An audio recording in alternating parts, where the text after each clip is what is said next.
Welcome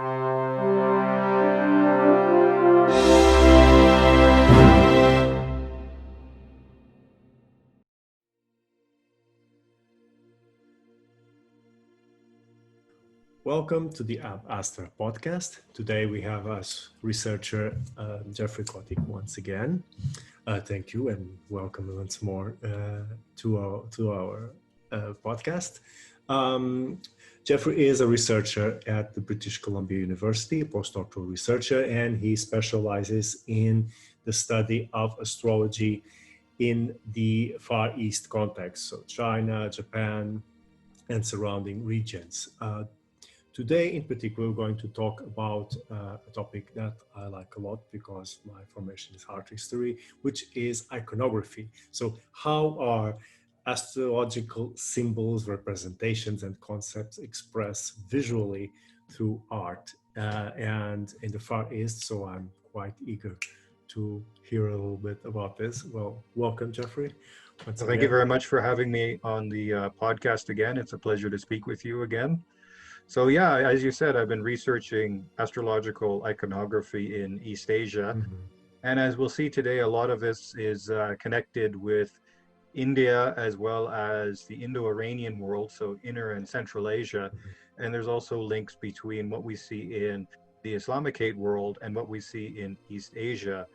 So it's a very complex history, the history of astrological iconography, because the zodiac signs as we know them today were formulated in Mesopotamia around the year 500 BCE, so Taurus, Aries, and so on. And then in the subsequent centuries, we see the zodiac signs appear in the Hellenistic world. And then later on, we also see them in India, in Iran, and then the Buddhists also transmit them to China and then later on into Japan. So the zodiac signs in particular become sort of a universal iconography that everybody adopted in different religious traditions and different languages and cultures. And the integrity of this iconography is very interesting in that it remains stable for the most part over the many, many centuries. So, you know, Aries always remains a ram. And in particular, he's often depicted as a white ram and so on. So this sort of iconography, it's universal. And we can appreciate also the links that this iconography gives us when we're investigating cross-cultural interactions. And so what I'm going to show you today on the PowerPoint presentation, here we go. So this is Islamicate and Chinese astral iconography. And I have proposed that there's an Indo-Iranian connection between these icons. To give you some historical background, the astral pantheon, which includes the lunar mansions, the zodiac signs, and also the planets, was introduced into China through Buddhism. And one of the key texts and the architects of this transmission was called Shubhakara Simha. So he was an Indian monk who was in India for a few decades. And then he translated a certain text called the Vairochana Abhisam Bodhi in 724 with the monk Yixing. And we see here an illustration of what he looked like according to a Chinese artist. And this text that he transmitted, it's a very practical oriented text. So you have to produce a mandala, so this illustrated cosmology of various deities. And they're mostly Buddhist deities. So you can see in the middle that there's different Buddha images surrounded by bodhisattvas.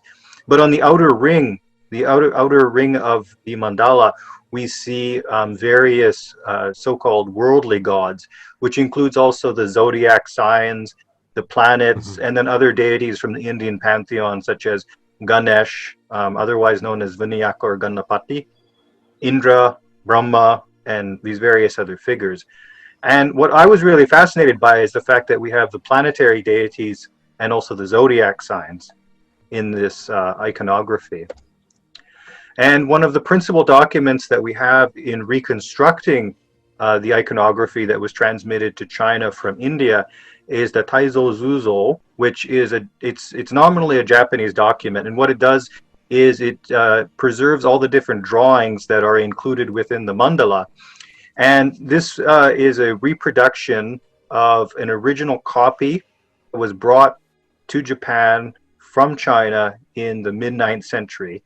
And this iconography is said to go back to Shubhakara Simha's time directly. So what we're looking at is a Japanese copy of a copy of a copy. And so it's a very complex history, but the integrity of the icon seems to remain stable. And even though it was clearly a Chinese artist who initially produced these, you can see the very strong Indian elements as well. So on the top right, we see Aries. We can recognize Taurus, Cancer, the crab.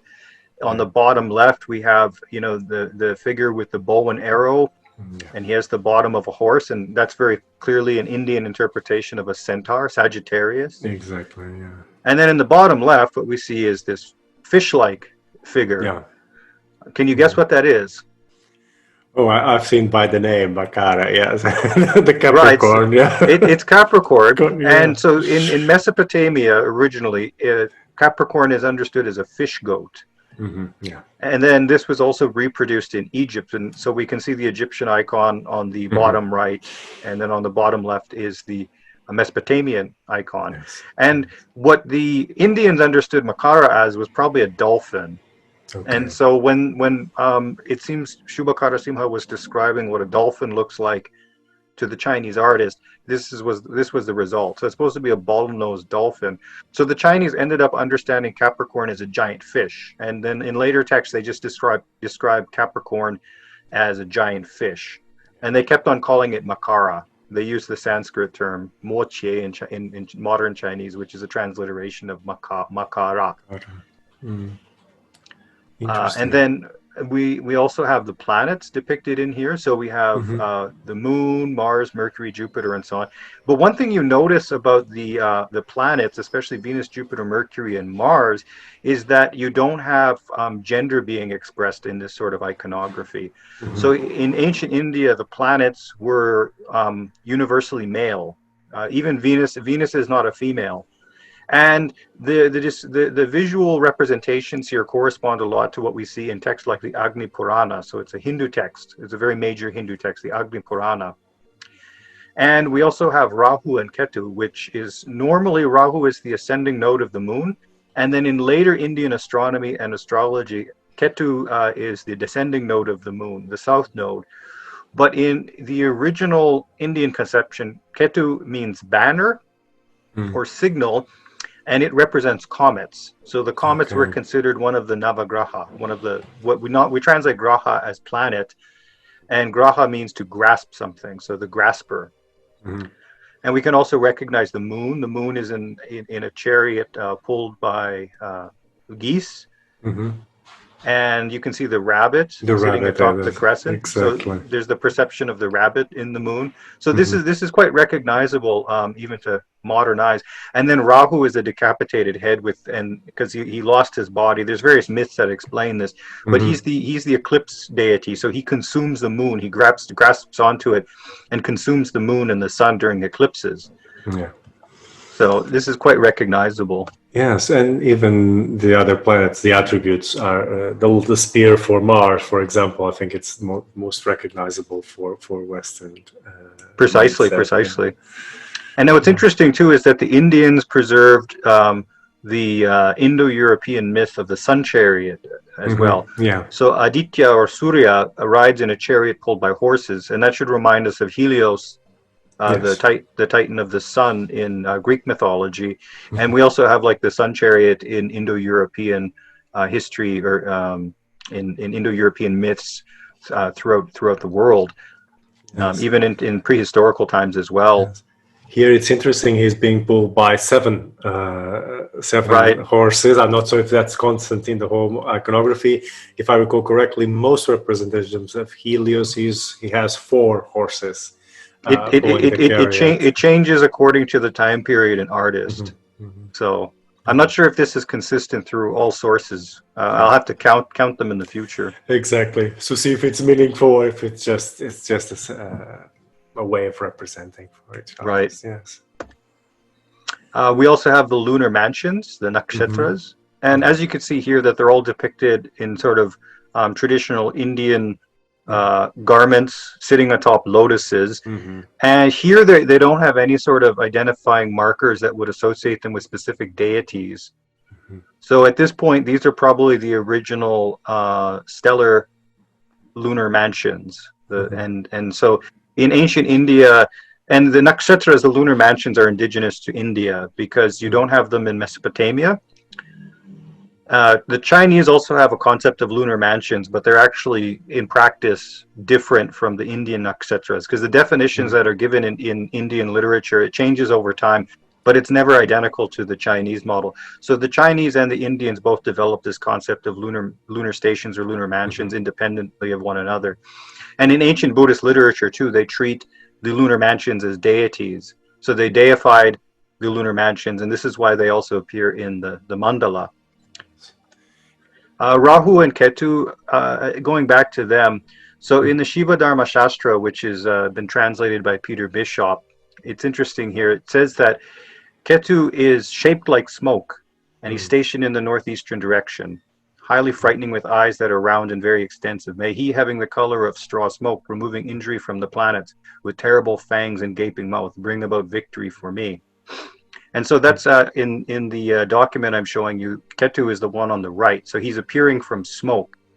So I found it quite remarkable that this Hindu text, the Shiva Dharma Shastra, which is probably 6th century, maybe 7th century at the latest, gives a description which largely corresponds to what we see in the early Chinese iconographical record.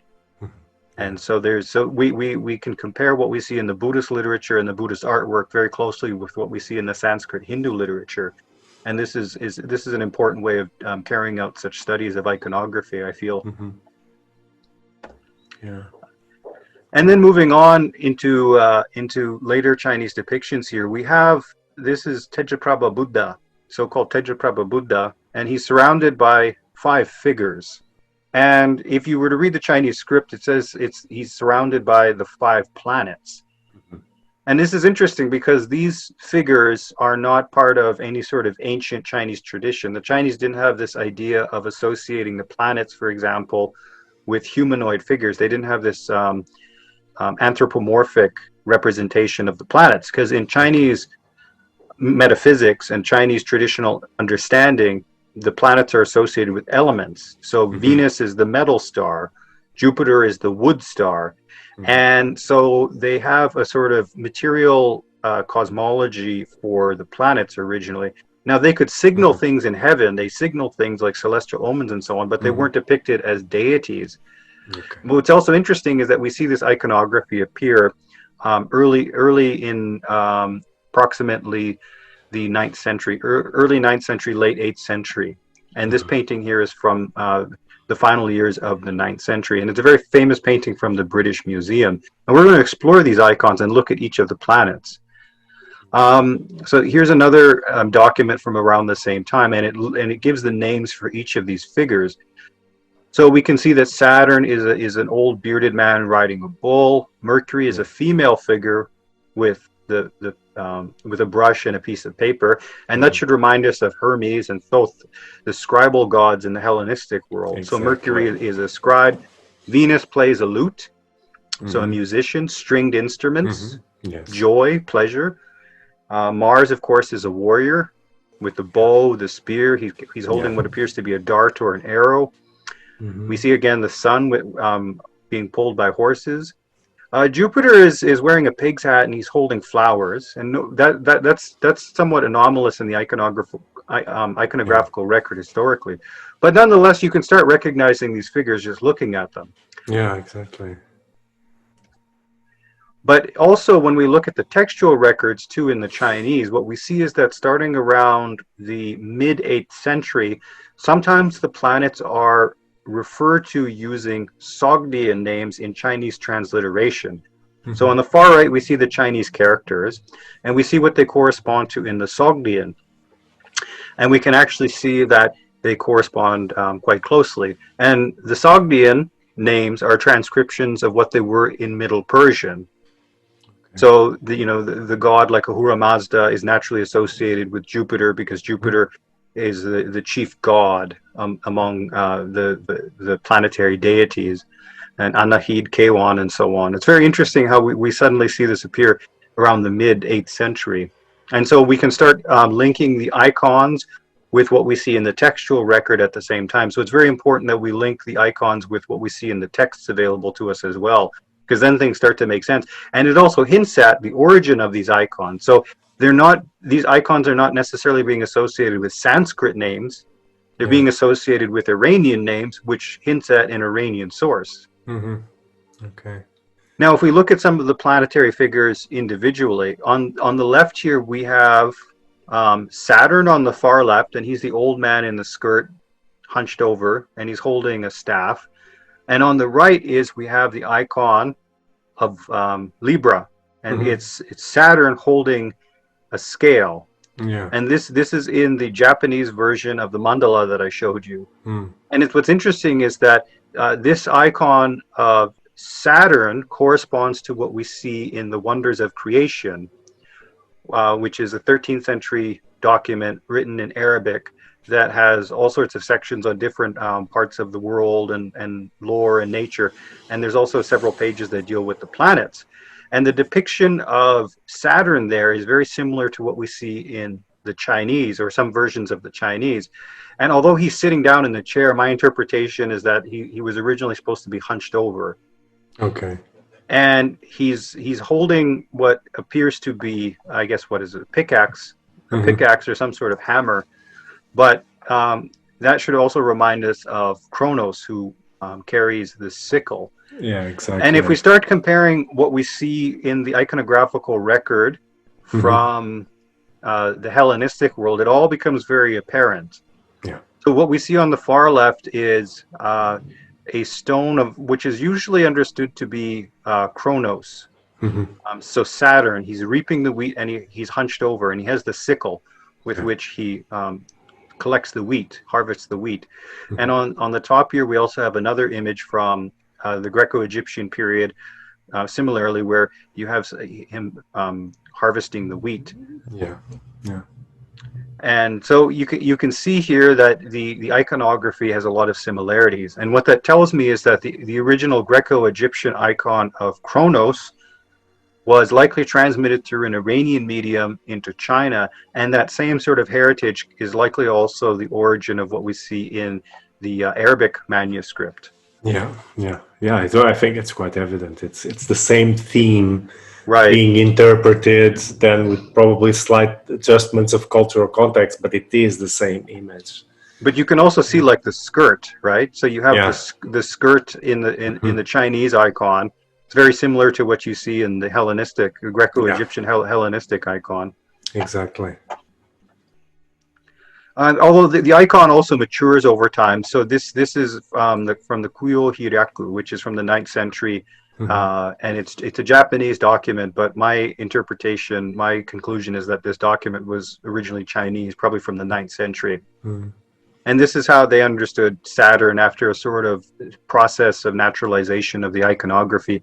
So Saturn in East Asia is associated with the bull, and that's typically anomalous. Now, the initial interpretation is you would associate the bull with agriculture and associate Saturn with agriculture. But if you look at Parker's study of the planets in Egyptian Egyptian inscriptions, Horus the bull is the name for Saturn. So I'm not sure if you can interpret the planetary association with the animal going as far back as the late Hellenistic period, the Ptolemaic Hellenistic period, but it's one possibility in this interpretation. Yes. And so in the Chinese and the Japanese, Saturn is interpreted, he's described as a Brahmin. So you have different interpretations of what a Brahmin ought to look like in the East Asian eyes. And so here he has sort of larger facial features, a big nose, wider eyes. And so the artist who produced this, this was his interpretation of a Brahmin. Yeah. And then you also have these very elegant icons like this, which were produced starting in the Song dynasty, so around the 10th, 11th century. And what's interesting is that this icon in particular preserves the symbol of the not the scythe, but the sickle. Yeah. And then when we look at the Saturnine sigils in the Gayat al-Hakim and the Picatrix, you can actually see how the sigil, which eventually becomes our modern symbol for Saturn, is reproduced throughout history. And then that seems to be reproduced in this icon on the head of his staff. Yeah. So Probably a connection there. And do they give an explanation with the bull? Because the bull appears, he appears in the head as a complementary symbol, but we have seen him riding a bull. right. So in some cases, the text describes Saturn as riding a bull or wearing a bull's cap, and the other planets, as we'll see, have similar associations as well. Okay. So this very elegant icon, which is a Japanese reproduction of a Chinese painting, shows Saturn with his full regalia, and again he's a bearded old man, and he's holding a book in one hand, Slightly curved, yeah. Slightly curved because he's hunched over. Yeah. So. Also, the etymology is interesting too, because the Chinese word, which in modern Chinese it would be pronounced Jihuan, was pronounced something like Kehuan in Middle Chinese, and that corresponds to Sogdian Kewan from the equivalent Persian Kewan. Now, what's interesting is that the Old Persian Kaivanu is from the Akkadian Kayamanu. So effectively, the Chinese transcription of the Sogdian word for Saturn is effectively an Akkadian loanword in Middle Chinese, except it's a bit descended, maybe 2 or 3 generations. So this is one example of an Akkadian loanword in Middle Chinese, and it got through the Iranian intermediary. And what's also fascinating about that is that in Mesopotamia, they didn't associate Saturn with a specific deity. So Jupiter was associated with Marduk and so forth. But in the case of Saturn, he was associated with a technical term. So my understanding of Kayamanu, according to the literature I've read, is that it's a technical term meaning the steady or the permanent. And then that just became the name of the planet. And then this ends up in Sogdian and then in Chinese. Yeah, fabulous. And this is from the Tangut Kingdom. So the Tangut Kingdom existed in what's now Western China, sandwiched between Tibet and China for a few centuries, from, I guess, the 10th century to about the 13th, 14th century. The Mongols mostly destroyed that civilization. But they preserved a lot of material from China, and because it's the landscape is mostly desert, a lot of paintings were preserved at Karakoto, and they had this sort of fascination with the planets and worshiping them, and they very deeply believed in astrology, so they also practiced various magical rituals to ward off the evil influences of the planets. Now, what's interesting here is that Saturn is depicted having red hair. Yeah. And light and red hair. Right. So he has a fair complexion and he has red hair. And my interpretation of that is that he might actually be based on an image of a Brahmin from North India or Kashmir. Because if you go into what's now like Kashmir and Pakistan and so on, you can see people who had descended from the Tocharians and so on. And you do actually see people with blonde and red hair in that region of the world. So that's just my speculation. But yeah. Well, it probably meant something that they would associate it with Saturn, some strangeness, foreignness, perhaps. Yeah. Right. Honor, dignity. Yeah, that's interesting.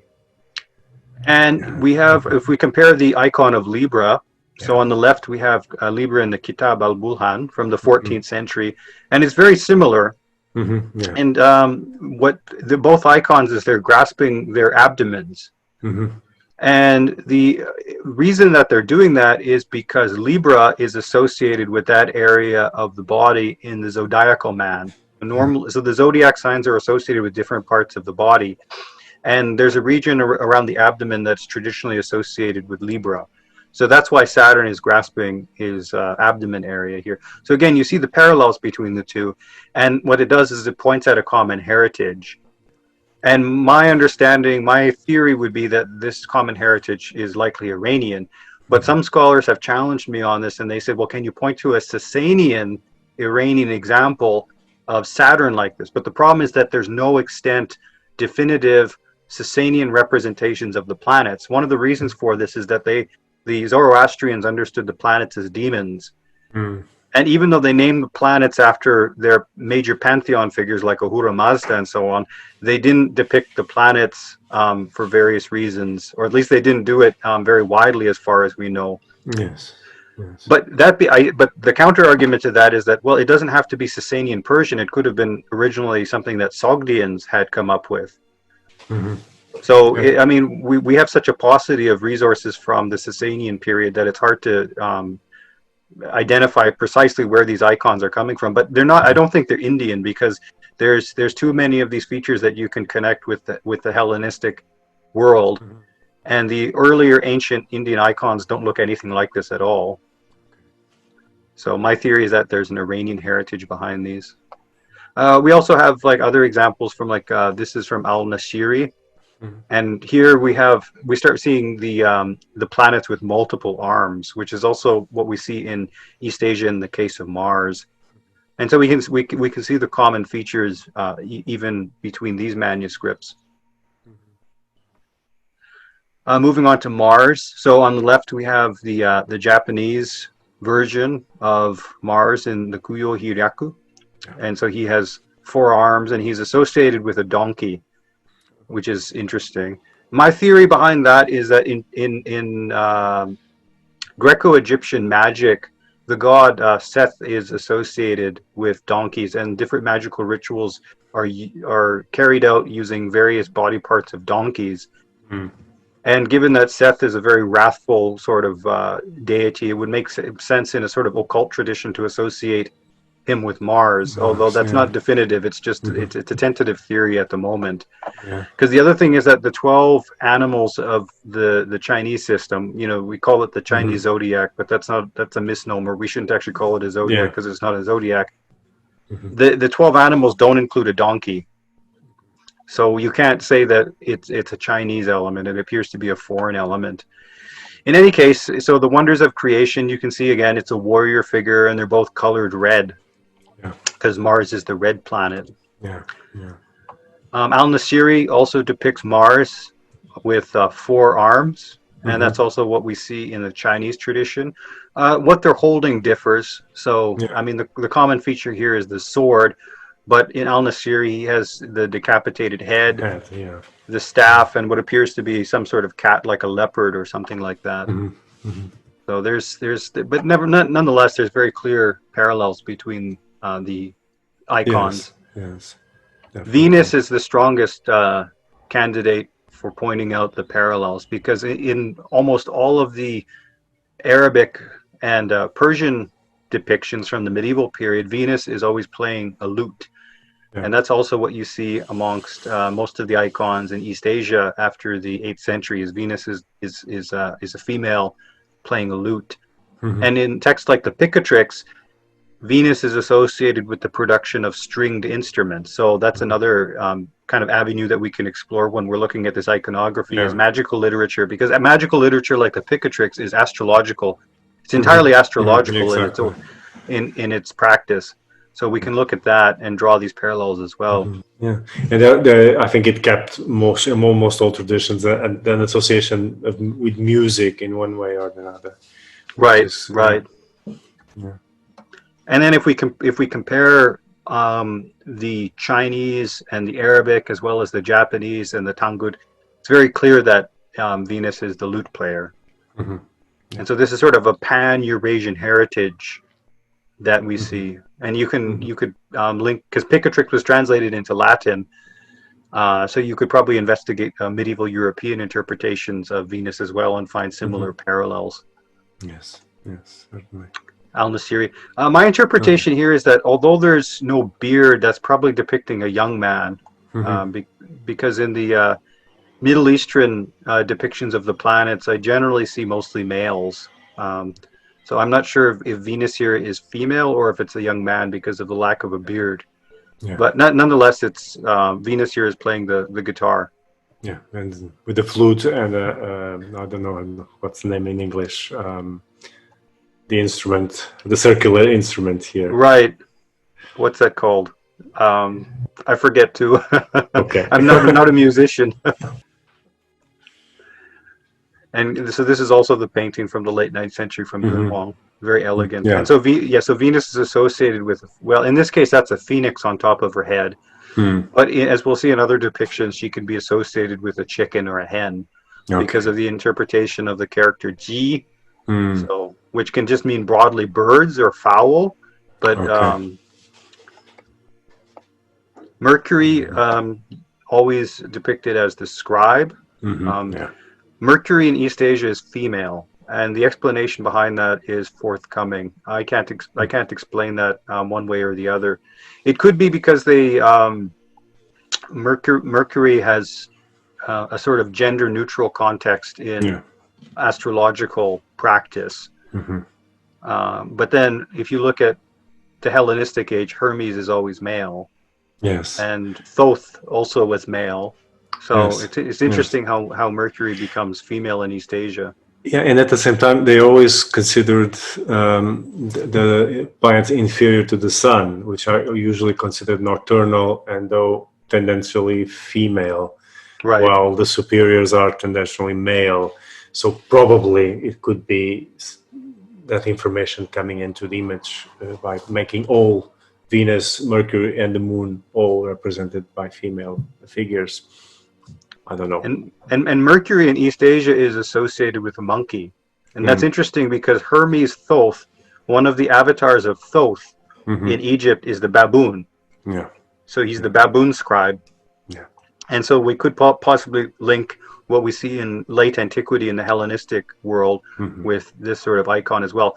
The problem is that you don't find Mercury and the monkey in the Persian or the Islamicate materials, or the Arabic materials.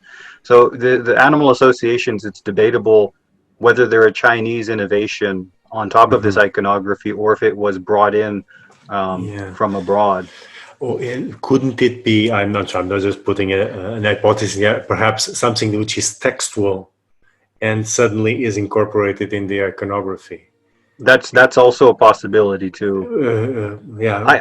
I tend to favor interpretation that the animal associations are from abroad because the magical manuals in the Taoist canon, which describe the planetary deities and their animal associations, the magic that we find there is not Chinese in origin and it's not Buddhist either.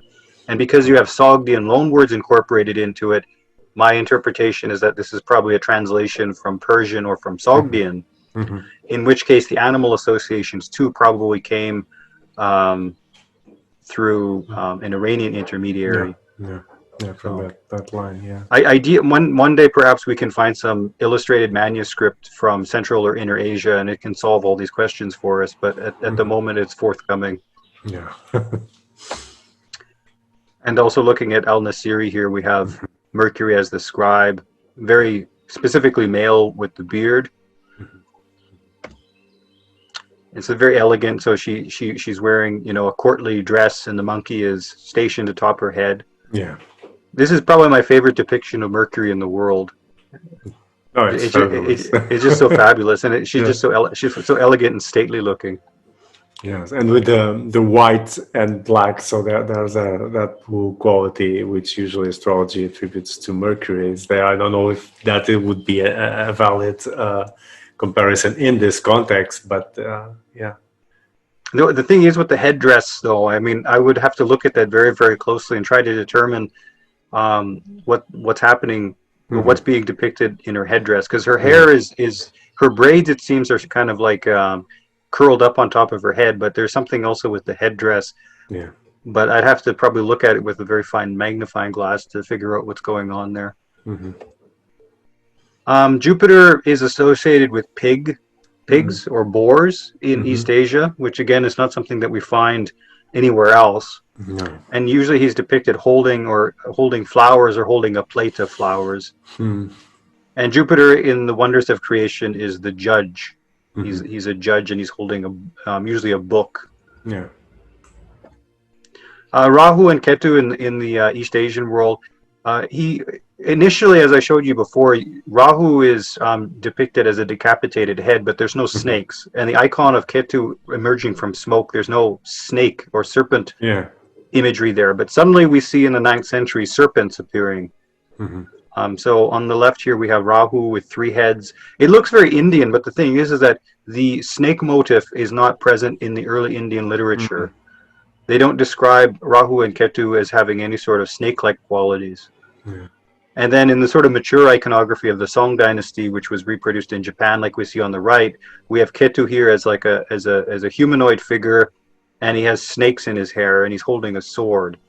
And I think it's the Agni Purana which describes Ketu holding a sword. And so, yeah. Go ahead. And there's no idea of the dragon head that doesn't Well, pop up. what's interesting is that they say that he's the head of the eclipse deity, Rahu, and Ketu is the tail of the eclipse deity. But that description comes only after the Iranian transmission of astrology. The Indian literature, the original Indian literature and Chinese translation, but also the earliest Indian literature we have that describes the planets like Shiva Dharma Shastra and Agni Purana, they don't describe these snake-like features or the serpentine features as well. But I'll show you something here in this other text that we have, which is Chinese but preserved in Japan. On the left-hand side, we have Rahu, and he's riding a dragon. And so in Europe and in the Middle East, Rahu, or the ascending and descending nodes, is the head and the tail of a dragon. And that's very interesting. And the Chinese also reads like the eclipse deity. And this is very clearly associated, these two figures are associated with eclipses. But then on the right, we have Ketu, and you can see the snakes coming out of his hair, and he has the sun and the moon in both hands. But what's interesting is that he's riding a bull. So why would Ketu be riding a bull? That's a very big question. And we can actually explain that because Gozir, which is the name of the dragon that sprawls across the sky in the Zoroastrian mythology, one interpretation of that name according to traditional Zoroastrian etymology is meaning of the bull. So although Gozir is depicted as a dragon, the actual name itself is understood as of the bull or the bull. And this is something that Mackenzie explains in Zoroastrian astrology in the Bundashin, which is a very important article because it's the first article that substantially documents Zoroastrian interpretations of astrology, because we have very little material in Middle Persian, Pahlavi, concerning astrology, but this one text, which is, I think, the Bundashin is from, I think, the 9th or the 10th century, but it's written in Middle Persian by the late Zoroastrians. So when we look at this bull, it's very clearly that is coming from an Iranian origin. It's not coming from an Indian origin. It's also because the bull is never associated with Rahu or Ketu in the native Indian tradition. Yes. But here it's very clearly mixing like Indian motifs with Iranian motifs, which tells me that probably this iconography was coming, as we expect, from a Sogdian intermediary. And the Sogdians were ethnically Eastern Iranian peoples who were merchants across the Silk Road. And so they were the middle merchants between Persia and later the Abbasid Caliphates and China. And they were a very sophisticated, literate society. So this sort of iconography could have very easily passed through Central and Inner Asia into China, and then also incorporated Indian materials as well along the way.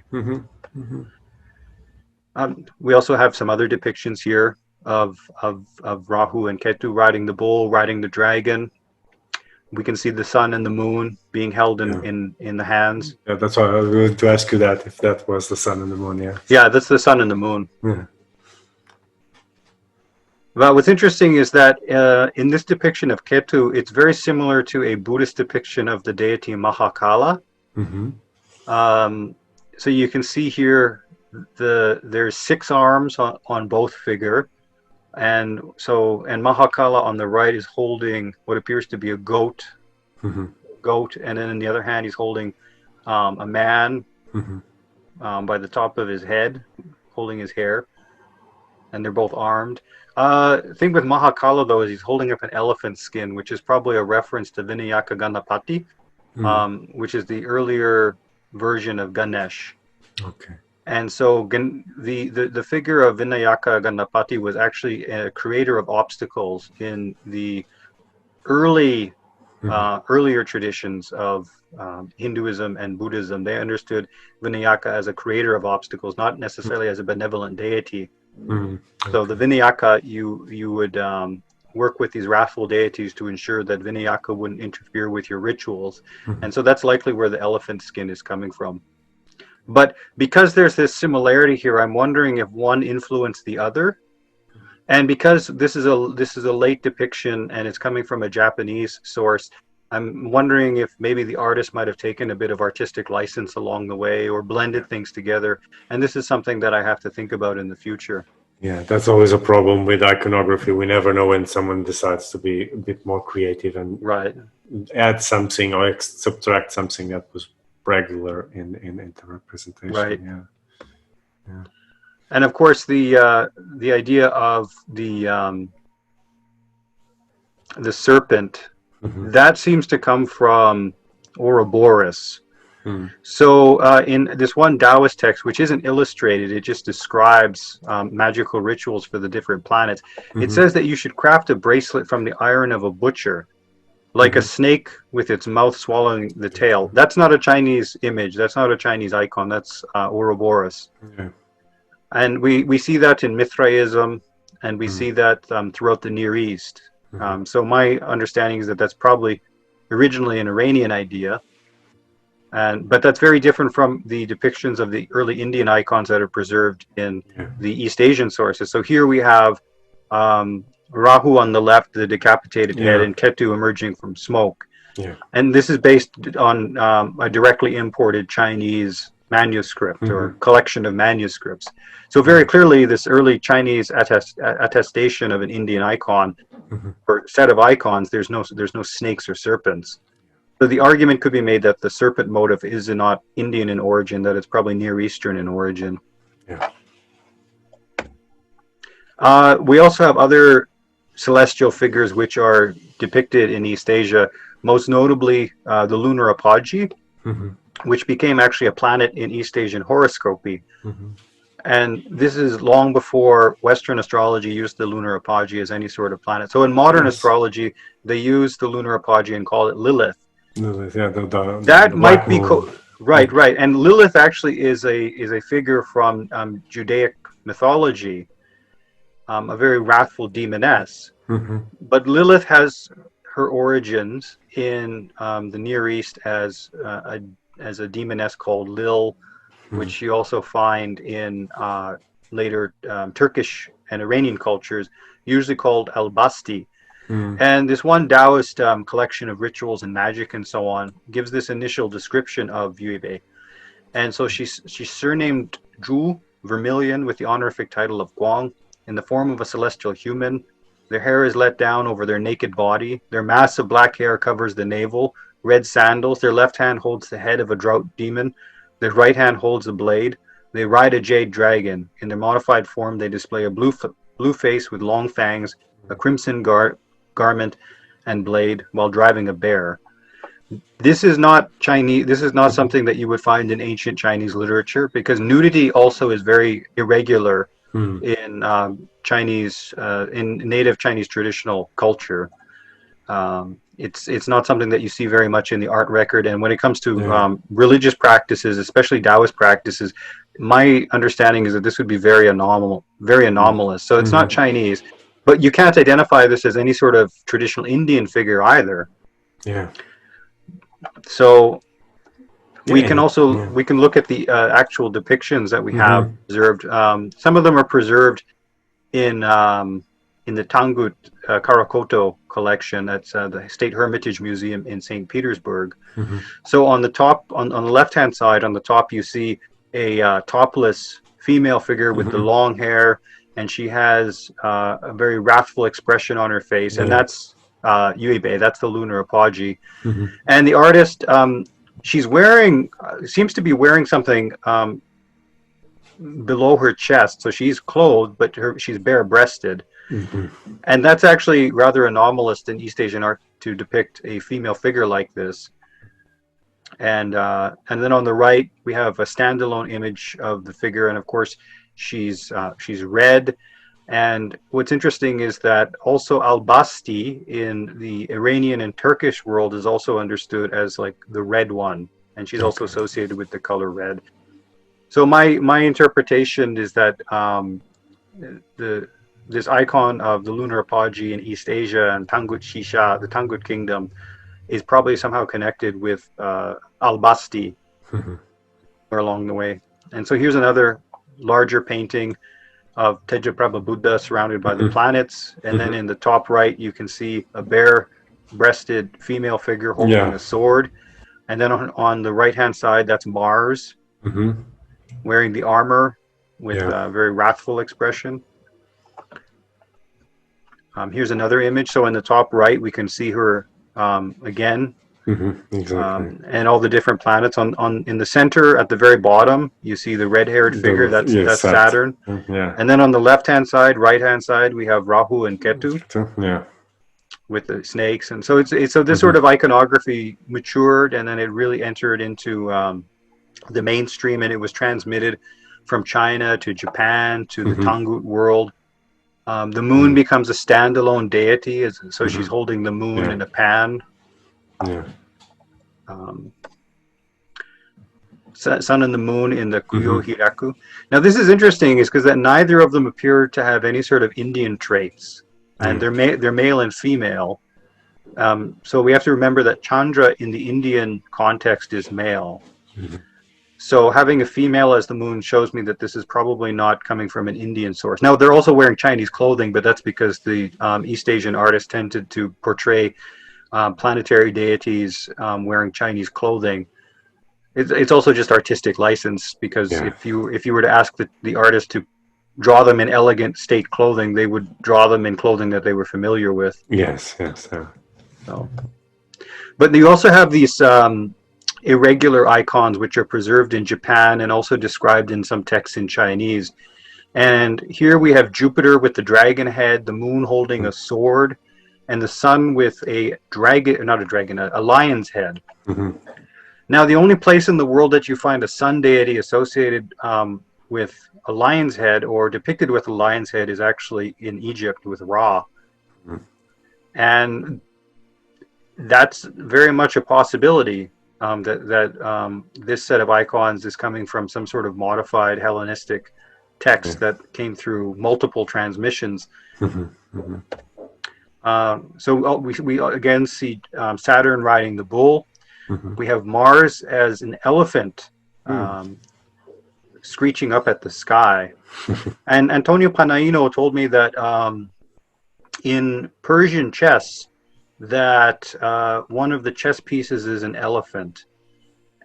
And he was suggesting that there might be a connection there, because also the chess pieces have astrological associations as well. So that's something I have to follow up on in greater detail. But that's also another avenue, is like looking at something as how do you say, remote from astrology as the chessboard, that there could be some sort of connections here that you could link. And some of the scholarship on this goes back to like the late 19th century. It's like Victorian English scholarship on Persian chess in India. And I've looked at this a few times, and it's very fascinating. It's just that you're working with such a huge volume of information from different time periods, and you don't want to be overreacting or making any sort of premature decisions or conclusions, right? Yeah, exactly. And perhaps what might help is expand the range of materials, because here we're seeing manuscripts, tapestries, that kind of painted material. But you can also find that in pottery, enamels, dress, embroidery, and God knows exactly where that might pop up and might clarify some of these strangeness or incongruities, because they might coming from different means, and we find that in art history all the time. Sometimes the models come from an unexpected source. It doesn't come from a drawing, it comes from some kind of pottery decoration that exists, or some kind of garment that exists that carries that kind of iconography. So we have to look at all of the available data. And some of it comes in unusual places too. Yes. Jewelry, usually. Jewelry too. Jewelry Yeah. too. Right. Yeah. So with this set of icons too, Mercury is depicted as this sort of snake-like figure with 4 legs.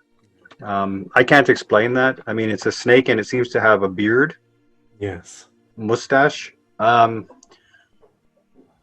Venus here is depicted riding the hen rather than having a phoenix on top of her head. Yeah. We also have, interestingly, the lunar mansions. Also, there's one set of the lunar mansions. One of these scrolls is preserved in the Osaka Museum of Art. Not all of these are fully preserved, but this comes from about the 10th or the 11th century at the earliest. It seems these extant versions we have. They appear around maybe the 10th century at the earliest, maybe late 9th century at the very, very earliest.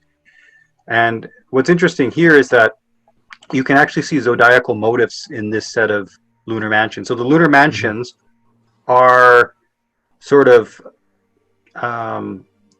depicted with the zodiacal motifs, and the reason for that is that they were their positions were linked to one another.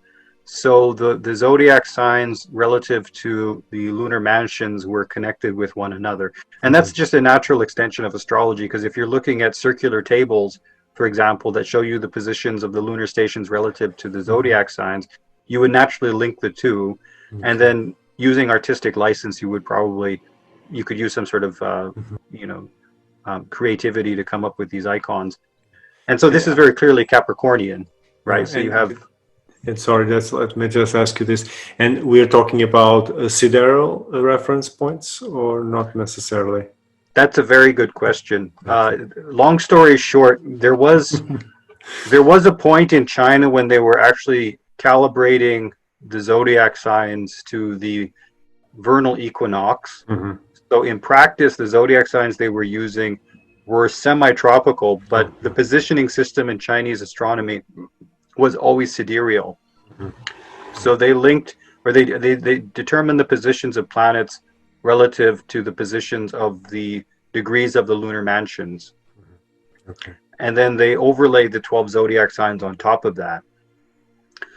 Whether they kept that aligned with the vernal equinox for the subsequent centuries, I don't think they did. It doesn't seem that they did. The Japanese seem to have done that, interestingly, because they looked at what the original manual said, and it says that the first degree of Aries is linked to the vernal equinox.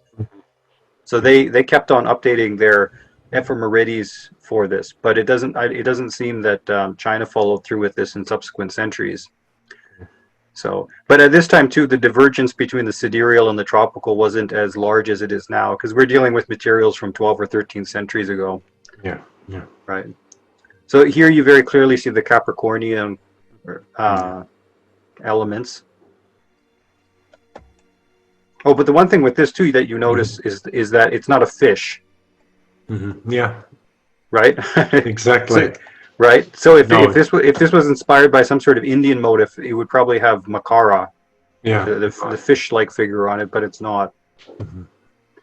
And then you can see on top of there's the pincers, right? Yeah. Scorpio. The Scorpio, yes. There's a man in a pot. Aquarius. Aquarius, yeah. Some of them don't necessarily have exact parallels with the zodiac signs, but it has like a cat's head and a skull. So that's I think that's Aries. That's associated. That one is that lunar mansion is associated, or not associated, but positioned within Aries or relative to Aries.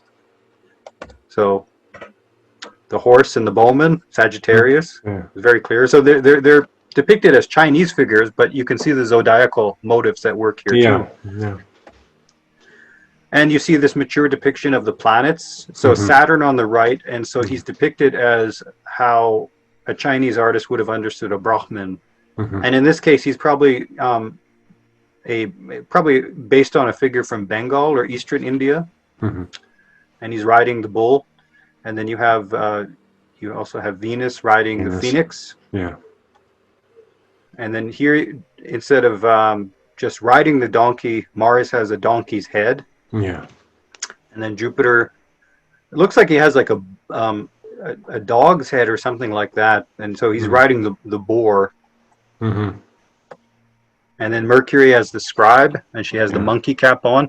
So here you can see that this is a very like matured, naturalized form of the iconography. Maybe to the point too that the artists and the astrologers had, to a large extent, forgotten that this was originally foreign in origin and had just become so naturalized. Yeah, something that they were used to read. They were just used to it, see, right? Yeah. So at the point you have what you said, the maturity. So they're working with a shape that's already quite familiar to them, and so they're more artistic in the way they represent that kind of symbol.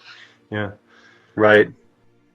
And I've also looked at the the other depictions of the lunar mansions. So you can see on the top two here, you have a depiction of from De Imaginibus Celestibus, which is from the Vatican Library, and that's one of the lunar mansions. And you can see obviously there's the Pisces element there, the Piscean element there of the two fish, and then in the Chinese Japanese depiction of a lunar mansion, which is positioned very similar, in a very similar position to the Arab one.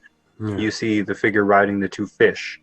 So you can see the element of Pisces incorporated into this.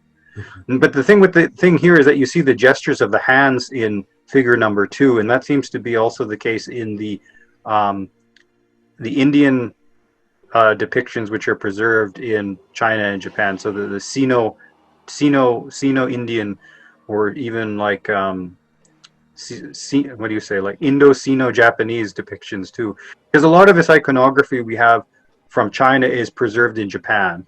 And then it was reproduced in Japan, usually quite faithfully. So it's hard to say that it's specifically Japanese, because it's a faithful reproduction of what was in China. And then the Chinese was often as close to a reproduction as they could manage of what they were looking at in the Indian materials. So that's what we have to do, is we have to look at all of the different sources we have. And in my case, I've tried to look at the Japanese, Chinese, some Korean, and the Tangut stuff as well. And I haven't really found too many similar things in the Tibetan art record, although I haven't investigated that so extensively yet. No, it's huge. It's a huge source. Right. We need to have multiple scholars who are very good at their individual fields. Like if I could work with a Tibetologist, an Indologist, and somebody who did Central Asia. Exactly. You need experts in these kinds of iconography, so they can immediately recognize main sources where probably they will find this kind of depiction. Yes. Or even just knowing where to find the materials too. Yeah, exactly. That's one of the largest challenges. Yes, you need someone who's familiar with art, familiar with the different means of reproduction, because it might find it in jewelry, as I said, or in pottery, and sometimes it's a common motif in a certain form of art and not in others. Right. For some reason that we don't know, And then concluding, I just want to show this very beautiful painting from Japan, The Descent of the Nine Luminaries. And we can see here the faithful Japanese reproduction of the Chinese iconography they inherited. And we can see all of the familiar figures. Right? So when we see the snakes, we immediately know that's Rahu or Ketu. We have the Brahmin, or not the Brahmin, but the old man. In this case, he's not wearing a bull's head. He's wearing a deer's head, and that might be because the artist linked him with the Japanese deity or god Jurojin, who is depicted as an old man, and he's always usually accompanied by deer, because deer are long-lived, and they also represent wisdom. So there's that sort of slight modification. So instead of wearing a bull's head, he's wearing what appears to be a deer's head. But then Mercury, the scribe, she's wearing the monkey on the top, and then you have the hen on top of Venus. And then the red dot, that's very clearly the sun. And then if you look more closely at these, you can see that these images were just so well executed. And just such finely preserved as well. Yes. And so Japan is just a repository of this sort of material. And there's a lot of things in Japan that it's not open to the public. It's not been even cataloged in a lot of cases, because it's privately owned. Yes. So this is something that in the future I hope to be able to investigate in closer detail, have access to more manuscripts, Yes. more texts, more paintings, and hopefully more things will surface that we can study. Yeah. Yeah. Wonderful. Wonderful. Yes. And I think what you said, it's quite noticeable is that there is a common line of transmission here, even if we're doubts if this comes from one source or the other, but we still see that the transmission of the idea coming in, and then, as you said, maturing with time and getting more adapt to the cultural environment, and assuming like the deer in this last image, assuming a similar symbology or different symbology coming in through different images. That's quite interesting. And what amazes me is that if you remove a little bit of the cultural specificity of each images, the central idea, the core idea of what the planets represent is still there. Right. Still there, yeah. Translated into a different kind of iconography, a cultural iconography, but it's still there. The idea, it's firmly there, which would be logical if all of this is supported by practice, textual transmission, manuals explaining the attributes of each of these elements and deities. Yeah, well, thank you. My pleasure. I mean, this is Yes. something I've been working on for a few years, and I feel that it will never really be fully accomplished because there's so many questions. Yeah. And although some people have looked at this iconography in the past, they haven't necessarily closely looked at it in relation to what the textual record gives us. And the textual record also includes things that are in the Buddhist canon, the Taoist canon, also in the records of like Chinese authors who wrote prose. And fortunately, with the digitization of so many classical Chinese texts and Japanese texts, we can very easily find references to the planets and planetary deities, and we can look for specific strings of text across thousands, tens of thousands, hundreds of thousands of texts if need be. Yeah. And so the technology that's available now in the digitization of all of these texts, it's really allowed for some amazing things. Yes. And also the availability of the image themselves. Right. We have more very precious things that were kept in vaults because they could be damaged. Now, once they're scanned and digitized, you can watch. Right. But as I said before, there's a lot of things that are in private collections in Japan. And I hope one day I can find out about these things or network and find out about them. And well, we never know. These things are coming up to the light all the time. Even here, that we don't have that closure. Sometimes something completely wonderful pops up into the light. So yeah, yes. One thing that also is interesting here, factor, and I'm now comparing to my knowledge, which is the Western iconography of all these images, is that here we are seeing a more live tradition. And what do I mean by this? These deities are worshipped in most of these cultures. There's a development, a religious and philosophical development of what they mean through time, and the images will most certainly reflect that. While, for example, here in the West, although we do, there's a sort of crystallization of the, to a certain extent, of what the planets represent. So there's the Greco-Roman iconography, or at least concept that it's stabled. It doesn't develop. There's no once Christianity dominates the religious panorama. There's no development of those images, at least generally. And of course, perhaps we can find exceptions to the rule. But and while here we have something which is living and it's adapting to different religious and cultural backgrounds, which is also interesting to see. It's the same ideas being absorbed and reproduced by completely different philosophical contexts. So it's quite interesting. Well, thank you very much. My pleasure. I love images and art, and seeing this from a completely different point of view. It's wonderful. Yes. Okay, so Jeffrey, thank you very much for this presentation. I Well, hope thank you very much for having me. It was great giving all this information that I know to you, and I hope everyone enjoys it. Yes, I'll put the link to your papers because you have 1 or 2 papers on this already. Yeah, I have some papers that people can look at. Yeah, Yeah, definitely. so I'll put a link to those so people can, whoever's interested, can also read again this material. And thank you very much. Thank you so much. And I hope that we can be here again another time and continue this discussion, or have a discussion comparable to this one. Definitely. Okay, thank you so much.